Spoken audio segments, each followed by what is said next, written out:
Hello, welcome to Storytime with Judy. Our book today is Alligators, Alligators by Eve Bunting and illustrated by Diane Ewan.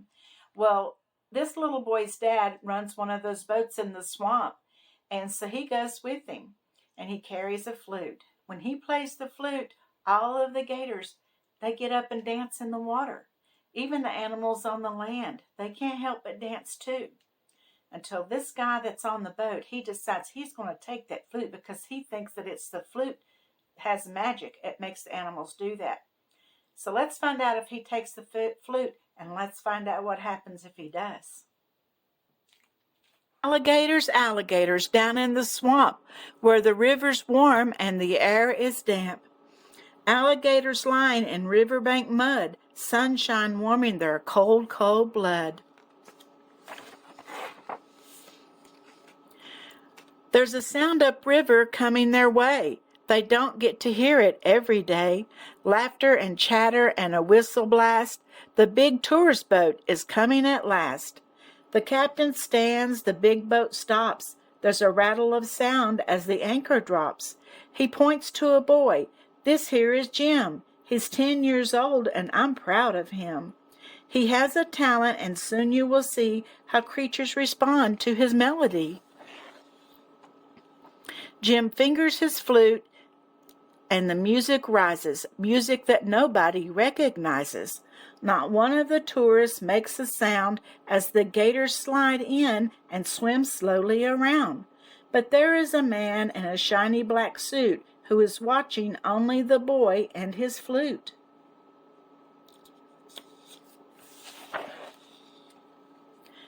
The gators sway and sashay and one pirouettes.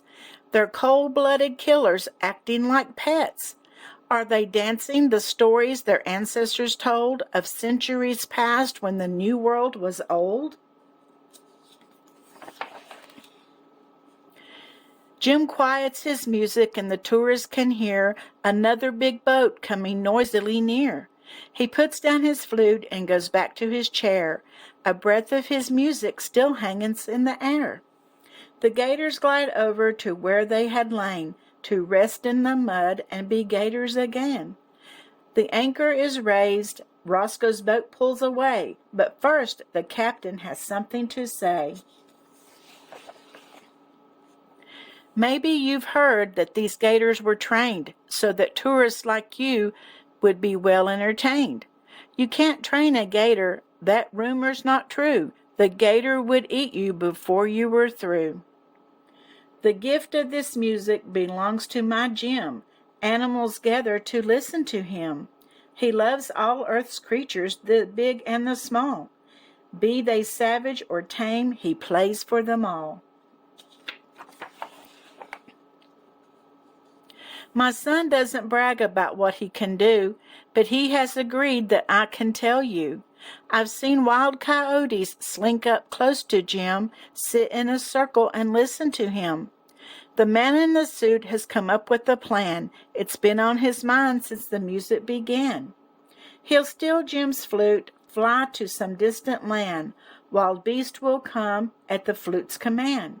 Poachers and hunters will pay him a lot for the creatures he'll bring, endangered or not. The boat trip has ended, the tourists stream down. They're leaving the dock now and heading for town. But the man in the suit has remained in his place. Now he gets to his feet with a smile on his face. He walks up to Jim in the friendliest way, as if he has something important to say. No one is watching, there's no one around. He snatches the flute and jumps down to the ground. Jim shouts, "Hey, come back here!" But to his dismay, the man jumps in a car and drives quickly away.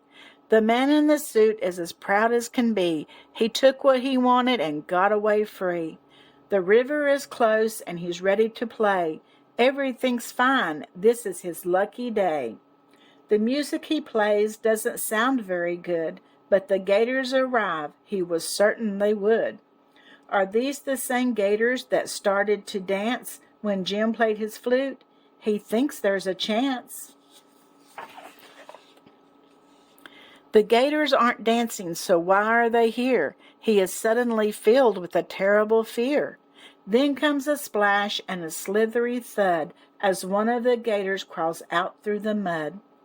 The man screws his eyes shut and scrunches up tight, awaiting the pain of that terrible bite. But when nothing happens, he falls to the ground, half opens his eyes and peers all around. The gators are gone, the flute is gone too. He looks at the river and thinks it's all through. They came for the flute he had stolen from Jim. They wanted the flute, but they didn't want him. Evening arrives, it's past 6 o'clock. Roscoe and Jim are still on the dock, cleaning the boat, shining it bright, making it safe for the rest of the night. The river is peaceful, sleepy and dark, reflecting the lights of the riverside park.